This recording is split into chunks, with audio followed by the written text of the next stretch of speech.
Le encendieron las calles. Tel Aviv se ha convertido en el epicentro de un levantamiento que sacude las bases del gobierno de Benjamín Netanyahu.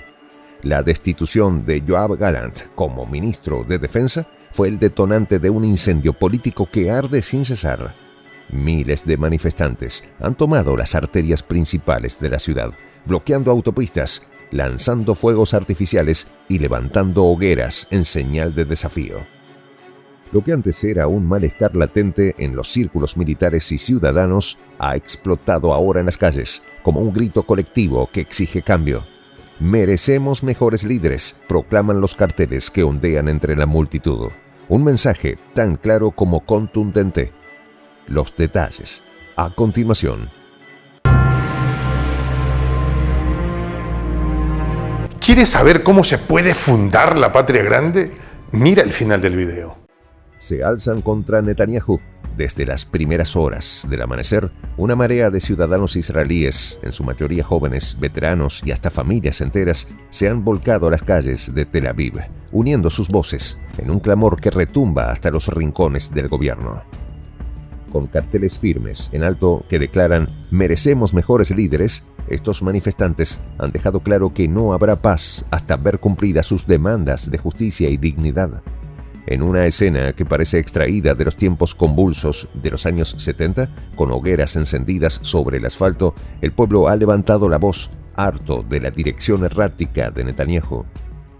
La destitución de Yoav Gallant como ministro de Defensa ha sido el catalizador de esta furia acumulada. Gallant, quien había desempeñado su cargo desde 2022, no es un personaje menor ni desconocido para la sociedad israelí.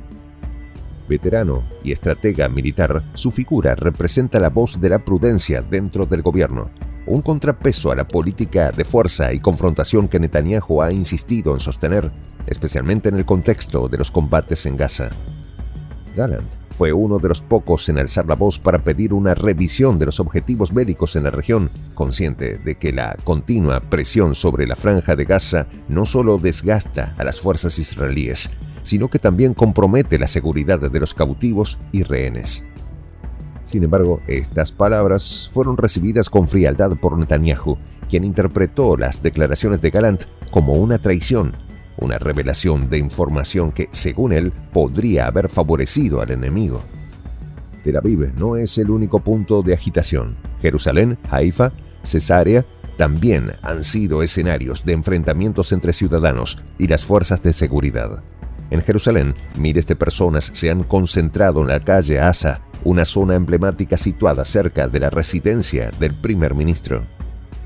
Allí, bajo la luz amarillenta de las farolas y entre el humo de las hogueras improvisadas, los enfrentamientos han sido duros y constantes. En varios videos que circulan en redes sociales puede verse cómo los uniformados arrastran con violencia a algunos manifestantes, entre ellos un menor que fue detenido en circunstancias que han desatado la indignación. Los militares, aquellos que constituyen la columna vertebral de Israel, también comienzan a cuestionar a su propio gobierno. Se sabe que hay un descontento creciente entre los altos mandos, especialmente en torno a la campaña militar en Gaza y los constantes enfrentamientos con el movimiento libanés. Gallant, al ser destituido, se convierte en un símbolo de los militares cansados, de aquellos que miran con escepticismo una estrategia que parece llevar a Israel a un callejón sin salida. Los resultados en el seno de las Fuerzas Armadas han trascendido al punto de que algunos militares, incluso oficiales de alto rango, han hecho llamados a reconsiderar el curso del conflicto en Gaza. Netanyahu, por su parte, se mantiene firme en su discurso de defensa a ultranza, lo que para muchos implica un riesgo innecesario y una pérdida de vidas en ambos bandos. Las protestas han sido respondidas con una contundencia que no se veía en años. Este es un terreno en el que Gallant, con su vasta experiencia, tenía un criterio particular y diferenciado. En varias ocasiones había sugerido la necesidad de evaluar los métodos y los objetivos militares con una visión estratégica de largo plazo. Sin embargo, para Netanyahu, cualquier sugerencia de prudencia o moderación parecía una invitación a la debilidad. La reticencia del primer ministro a negociar con los combatientes palestinos ha sido para muchos un error estratégico de proporciones mayúsculas. Los enfrentamientos se han intensificado a medida que avanzan las horas. Los ciudadanos no ceden y los uniformados refuerzan las barricadas y redoblan la vigilancia, creando una atmósfera de represión que solo parece alimentar más el fuego de la protesta. A través de los muros de las redes sociales, la indignación se ha esparcido como pólvora. Los familiares de los rehenes israelíes han alzado la voz en contra de la destitución de Gallant, acusando a Netanyahu de anteponer su ambición política a la vida de sus seres queridos. Para ellos, el despido de Gallant representa un obstáculo más en el camino hacia la liberación de los cautivos, una acción calculada para frenar las negociaciones con los combatientes palestinos, quienes han mostrado interés en discutir un intercambio. Los militares israelíes, que llevan años en servicio, han expresado en privado sus dudas sobre la viabilidad de una victoria total, conscientes de que el movimiento libanés y los combatientes palestinos son luchadores que conocen bien el terreno y las tácticas de guerrilla. Sin embargo, para Netanyahu, cualquier signo de debilidad es inadmisible, lo que ha generado una presión interna sin precedentes en las filas del ejército. La percepción de que el primer ministro ignora el desgaste de las tropas y sugiere un avance sin descanso ha creado una brecha que amenaza con fracturar la cadena de mando. La destitución de Gallant ha sido percibida como una maniobra política que ignora el sacrificio de las Fuerzas Armadas y menosprecia el dolor de las familias que esperan, en la incertidumbre, noticias de sus seres queridos. Los ciudadanos al borde del agotamiento se resisten a ceder ante las tácticas de represión y han declarado que permanecerán en las calles hasta que haya justicia. La salida del ministro de Defensa israelí ha abierto una herida profunda en el tejido militar y civil de Israel.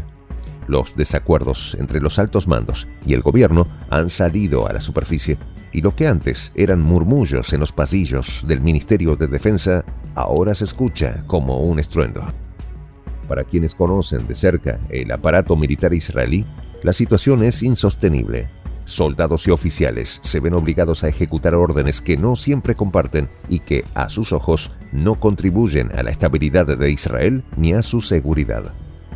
Para el pueblo israelí, ver cómo se arrastra a un joven por las calles de Jerusalén o cómo se emplea agua de zorrillo contra familias y ancianos en Tel Aviv es un golpe al orgullo nacional. Un recordatorio de que el Estado, en su intento de contener el descontento, está dispuesto a emplear tácticas que muchos consideran desproporcionadas, y la tensión crece. Netanyahu, cada vez más aislado, ha mantenido una postura desafiante, reafirmando su autoridad y dejando claro que no permitirá que la insurrección de los manifestantes se invierta en un obstáculo para sus políticas de defensa.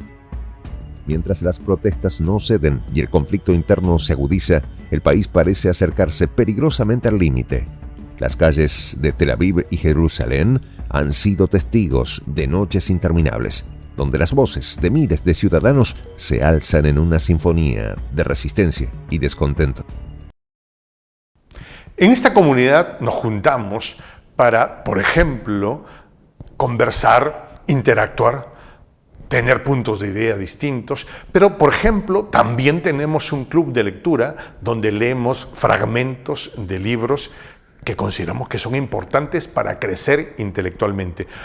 También, por ejemplo, hacemos algo como lo que hace nuestro amigo el jefazo ahí en Bolivia. Les cuento la experiencia que me parece fascinante. Él tiene un restaurante ahí en Bolivia y en ese restaurante, ahí viene lo que tiene, un televisor. Y ustedes dirán, pero qué impresionante, ¿en qué contribuye que un restaurante tenga un televisor ahí en Bolivia? Una cosa muy importante, porque él, cada vez que abre su negocio, prende su televisor y pone los videos de prensa alternativa. Con eso, todos los días, poco a poco, con pasos muy concretos, él hace que toda la gente que vaya a su restaurante vaya insumiendo el concepto de la patria grande. Y así, pasito a pasito, estamos construyendo la patria grande. Son esos pasos pequeños pero concretos que hacen posible que el proceso de la construcción de la patria grande sea algo que ya comenzó. Un hecho dinámico que no tiene retorno en la historia. Y de verdad a nosotros nos gustaría que tú seas parte de esa propuesta. ¿Qué tienes que hacer? Muy simple, dale clic en el botón unirse. De hecho, al hacerlo también contribuirás con una pequeña cantidad de dinero que permitirá que Prensa Alternativa produzca más y mejores videos. De verdad que te esperamos. La patria grande se va a construir cuando tú y yo y toda la gente de buena voluntad de América Latina y el Caribe comencemos a ser comunidad. ¿Cómo lo logramos? Interconectándonos todas las personas de buena voluntad que vivimos en América Latina y el Caribe. Y tienes una oportunidad de hacerlo, uniéndote a nuestra comunidad. Puedes hacerlo haciendo clic en el botón unirse que está en la parte de abajo. Soy el J, Juan José del Castillo, director del canal Prensa Alternativa. Si quieres ser parte de la comunidad de la Patria Grande, suscríbete a nuestro canal. Si es que quieres que te lleguen las notificaciones cada vez que subimos un video, activa la campanita.